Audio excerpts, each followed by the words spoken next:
Toyota Hilux, concern nito power mirror hindi gumana. So dito tayo, ito hindi gumana to, so dito tinanggal na natin ito.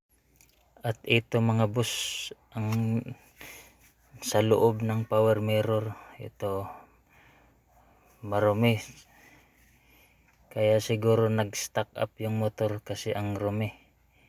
Ito mga boss, yung motor nilubricate na natin to, umiikot na kasi stack up to. Iikot na. Yung isa ganon din.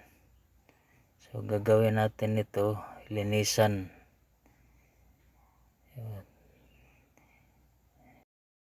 Pagkatapos ibalik. So, ito na mga boss, na-symbol na natin dito.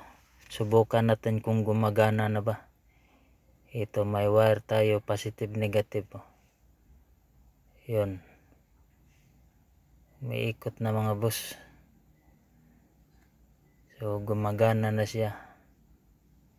Yun, okay na. So dito i-assemble na natin mga boss.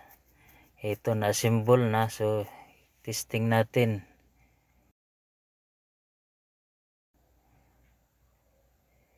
Yun, gumana na lahat mga boss, up and down, saka side by side gumana na siya. Yun, okay na to. So ikabit na natin sa sasakyan.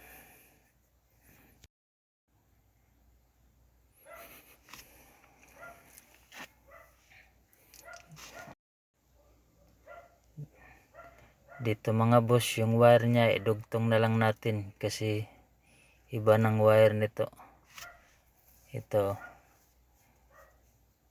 yung original, so i-connect na lang natin.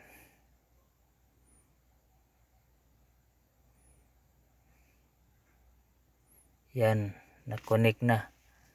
So subukan na lang natin kung gumana na naman.